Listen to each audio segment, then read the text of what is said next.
complex contaminant transportation. The higher the solubility of a liquid hazardous waste in water, the faster the contaminant will spread, creating a larger plume of contamination. Because of this, the solubility of a hazardous waste in water can have a large impact on the potential risk to human health and the environment, making the solubility of a hazardous waste essential information to acquire when conducting risk assessments of contaminated sites. The medium used for hazardous waste disposal affects the rate of solubility and contamination to the environment. If a soluble waste is dumped into a river or similar body of water, the waste will immediately dissolve into the water, quickly creating a far-reaching plume of contamination. If the soluble waste is disposed directly onto soil or into an unlined pit, soluble waste will be able to percolate into the groundwater table and spread with the groundwater as it travels along its natural gradient. Contrastingly, if the hazardous waste is disposed of properly within a pit lined with clay and impermeable membranes, even soluble hazardous waste will be unable to reach the groundwater table quickly. Harmful contamination to the environment can be prevented with careful monitoring of this type of hazardous waste dump site.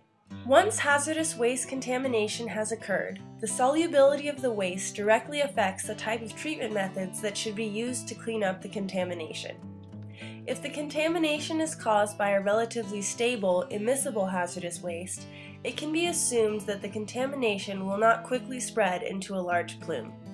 Since the contamination will be sequestered within a small area of soil, excavation of the contaminated soil can quickly remove the hazardous waste before it presents a substantial health threat.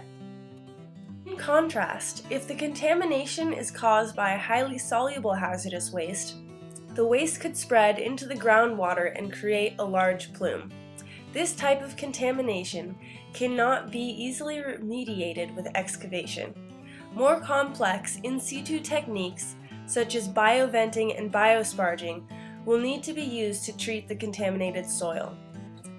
Some examples of remediation techniques used on groundwater contaminated with soluble hazardous waste include pump and treat systems or bioremediation barriers.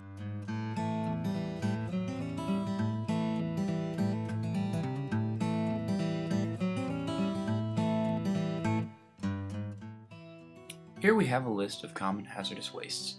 Starting on the soluble side, we have TCE and PCE, chloroethylenes commonly found in the dry cleaning industry. Also, water-based paint and waste cyanide are also soluble in water. On the insoluble side, we see things like crude and waste oil found in the refinery process, and also things like antifreeze and PCB, or polychlorinated biphenyls.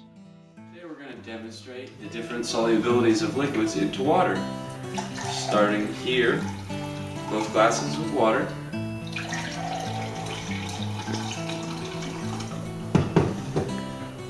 This is insoluble. Let's give it a good mix. You notice it still separates. And with another water-like soluble, when mixed,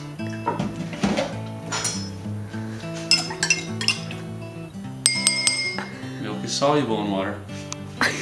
Yay! One way to quantify solubility is to calculate a Ka, which is an acid dissociation constant. What this constant tells us is how well a given acid dissociates in water. So right here, for example, we have acetic acid, and it will dissociate in this way.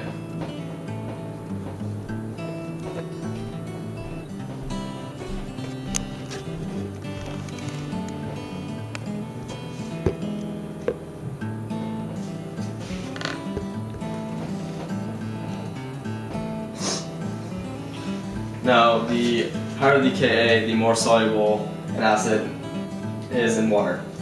And to calculate our Ka, we set it up with the products, concentration of the products multiplied, divided by the concentration of the reactants.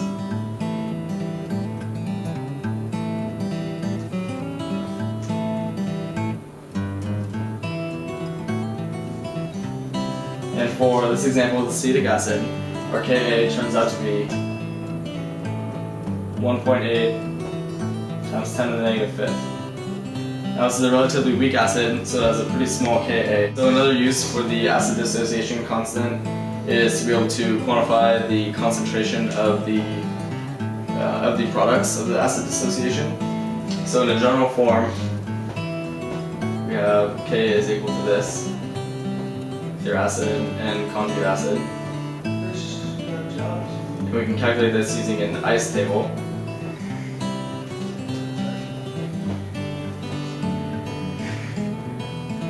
With our reactants and products. So I stands for initial, change, and equilibrium. So if, for instance, we're given 0.05 molar concentration of an acid in the beginning, it's not dissociated, and its change is x. It's minus x and positive x's. So at equilibrium, these are our concentrations. So the Ka in this case is going to equal the products over the reactants. So it's going to be x squared over 0.05 minus x. And in this case, because the concentration initially is so small, the x will not have a big effect in the denominator and we can essentially ignore it. So our Ka will just equal x squared over 0.05.